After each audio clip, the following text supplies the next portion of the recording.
এরপর প্রশ্ন হলো, কিভাবে তাবিজ থেকে মুক্তি পাওয়া যায়? এটা করে অনেক রকম ক্ষতি করে, যেমন বিয়ে বন্ধ করে, চাকরি বন্ধ করে, আরো অনেক কিছু।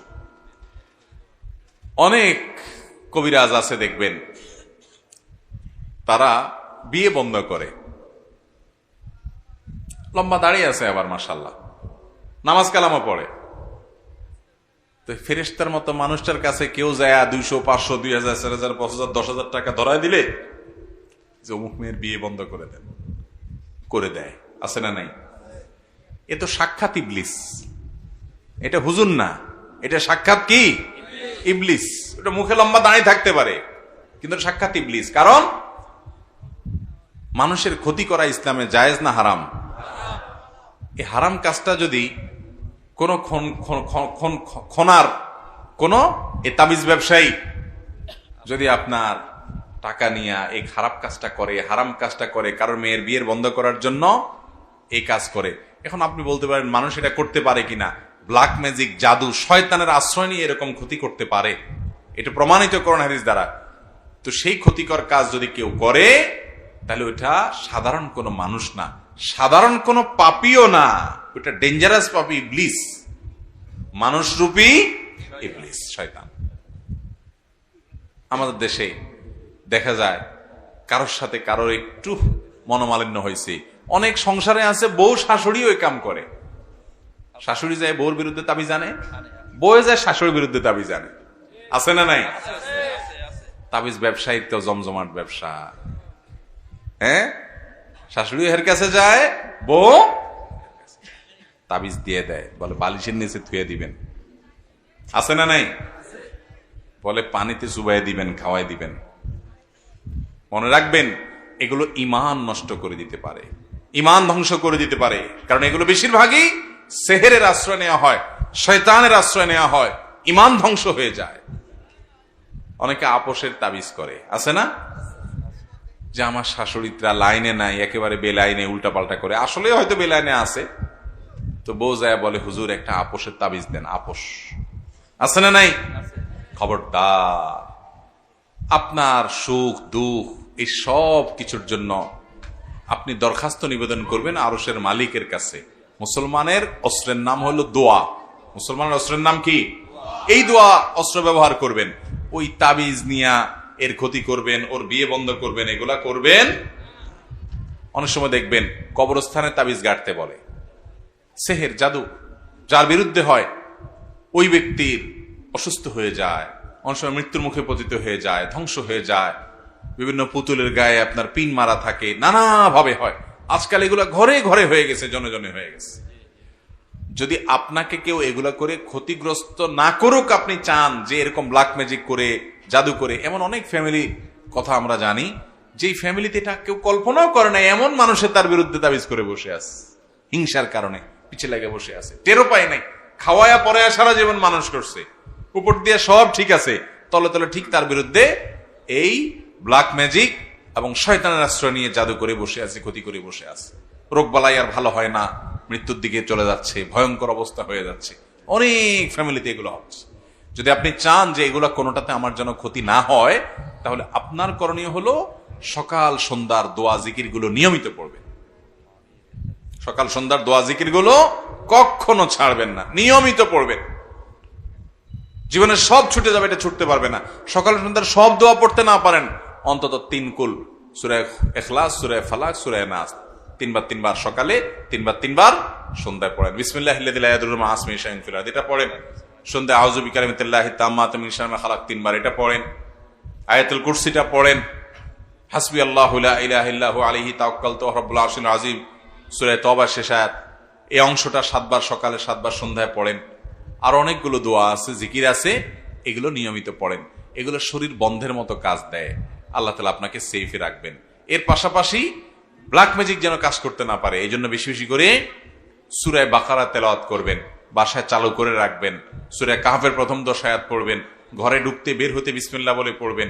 সবকিছুতে বিসমিল্লাহ, বিসমিল্লাহ সবকিছুতে করবেন, ওইটাতে কোনো ক্ষতি হবে না ইনশাআল্লাহ। বিশেষ করে শয়তানের শয়তানি বিসমিল্লাহ বললে ওখানে আর টিকে না।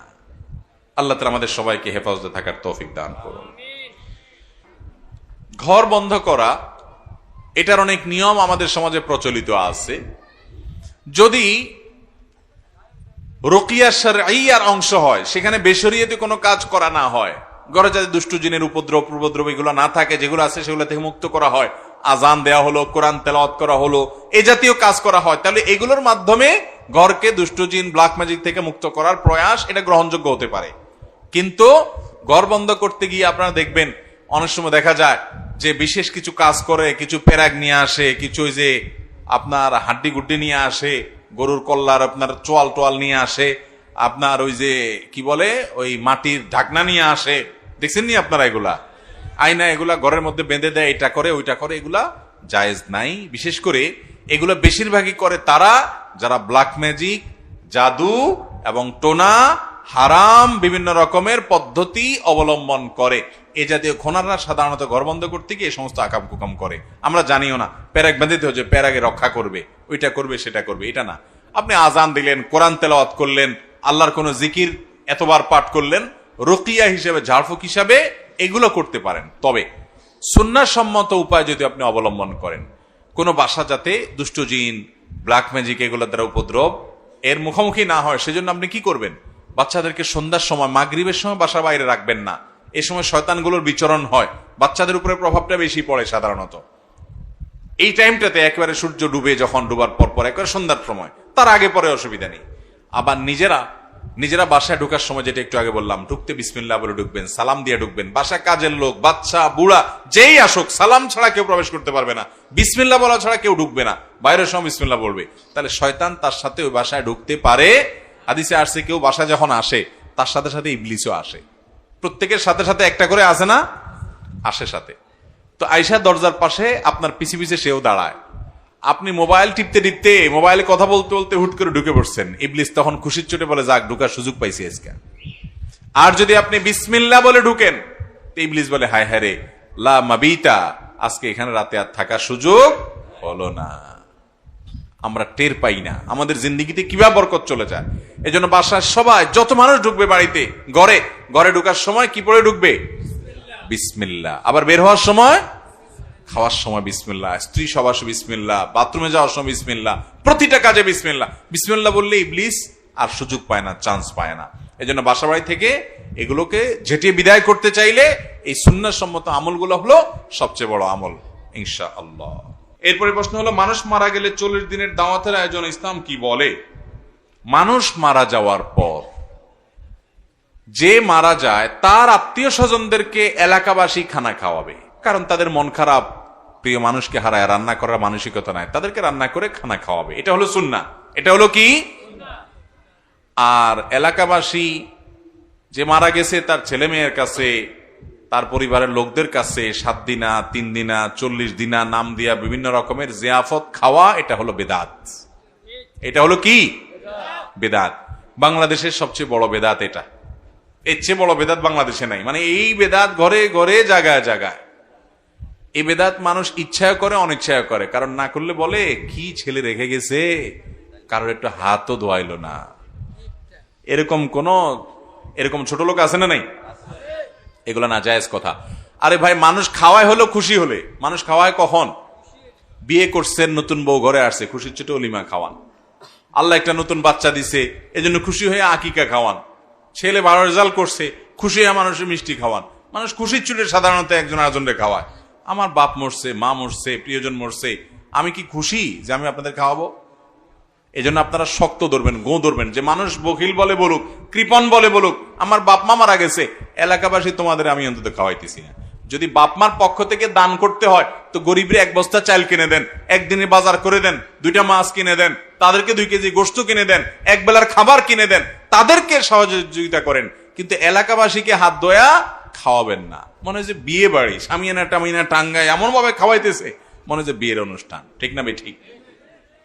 এটা হিন্দুদের শ্রাদ্ধ থেকে আসছে। একটু পড়ালেখা করেন, ঘাটেন, দেখবেন পাবেন। গুগলে গিয়ে সার্চ দেন, তালিব বেশর অফালা আকার দয়ের পিঠে বড় ধ, শ্রাদ্ধ, এটা লেখা গুগলে অনলাইনে এখন সার্চ দেন, দেখবেন পাবেন। কি? হিন্দু ধর্ম মতে কোন মানুষ মারা গেলে ওই মৃত মানুষের তরফ থেকে আত্মীয় স্বজনরা যদি লোকজনকে না খাওয়ায়, তাহলে তারা মনে করে ওই লোক স্বর্গে খাওয়ান পায় না, এজন্য খাওয়ান লাগে। ওই জিনিস তাদের মধ্যে আছে, তাদের ধর্ম তারা পালন করুক, তাদের ব্যাপার। কিন্তু আমরা মুসলমানরা তাদেরটার অনুকরণ করতে পারি না, এটা মূর্খতা। নবী করিম সাল্লাল্লাহু আলাইহি সাল্লাম মারা যাওয়ার পরে সাহাবারা কত কষ্ট পাইছেন বলেন। ওনারা মদিনাতে কয়টা গরু কয়টা ওঁট জবাই করে মানুষ খাওয়াইছেন, খবর বাইর করে। তারা জাল হাদিস বাইর করেন তো পান কিনা, পাবেন না। ওমর রাদিয়াল্লাহু আনহু মারা গেছেন, আবু বকর মারা গেছেন, সাহাবীরা সিনিয়র মারা গেছেন, আম্মা জান আয়েশা মারা গেছেন রিদওয়ানুল্লাহি তাআলা আজমাইন। কই সাহাবীরা কেউ জিয়াফত করছেন দেখান তো দেখি। এটা মুসলমানদের কালচার না, কিন্তু এটা বুঝান যায় না মানুষকে। আল্লাহ তাআলা আমাদেরকে বুঝার তৌফিক দান করুন। আপনার বাবা মারা গেছে, তাদের তরফ থেকে একটা মসজিদ বানায় দেন, মসজিদে একটা কিছু করে দেন, মাদ্রাসায় একটা কিছু করে দেন, একটা গাছ লাগাই দেন, একটা গরিবের একটা রিক্সা কিনে দেন, একটা কালভার্ট বানায় দেন, একটা সদকা জারিয়ামূলক কোনো কাজ করে দেন, এটার সব তিনি পেতে থাকবেন। এই অযথা 3 দিন 40 দিন দিন ঠিক করে ক্ষণ ঠিক করে মানুষ ডেকে জিয়াফত খাওয়াবেন, শ্রাদ্ধ অনুষ্ঠান অনুসরণ করে, এতে সব হবে না, বরং কি হবে, গুনাহ হবে। আপনাদের এলাকায় এটা হয়নি? হয় মানে ঘরে ঘরে হয়, ঠিক না ভাই? ঠিক। কিপটা বলে বলুক, কিন্তু আমি অযথা টাকা নষ্ট করব। মুরব্বীরা বলবে কি দিন বার হয়েছে, হুজুররা কি এর মাসালা বার করে, খানা দানাও বন্ধ করে দিব বলে। হ্যাঁ, ও হুজুররা আরো বেশি করে খাইতে, তো যে হুজুর বেশি বলে বুঝতে হবে ওনার এখানে কি আছে, পাত্তির কামসাম আছে, ব্যবসা বাণিজ্য আছে। আল্লাহ তাআলা হুজুরদেরকে হেদায়েত দান করুন। এরপরে প্রশ্ন হলো, আমরা অনেক সময় বলে থাকি তার হায়াত বেশি, সে বেশি দিন বাঁচবে, এটা সঠিক কিনা? হতে পারে কারোর হায়াত বেশি, কিন্তু আপনি জানলেন কিভাবে তার হায়াত বেশি? অনেক সময় দেখা যায় কারোর আলাপ আলোচনা করতেছেন, হঠাৎ করে সে হাজির হয়ে গেছে, তো বলে কি, এই তোর হায়াত আছে রে, বলে না? এটা কোনো কথা? হায়াত তো আছে, হায়াত না হলে সে আসলো কেমনে? এটা কোনো কথা যে ভাই হায়াত আছে তোর? হায়াত তো আমার আছে বেটা, না হলে আমি এলাম কেমনে? এটা তোমার বলার কি আছে যে আমার হায়াত আছে কিনা? এগুলো আমাদের নিজেদের বানানো কথাবার্তা।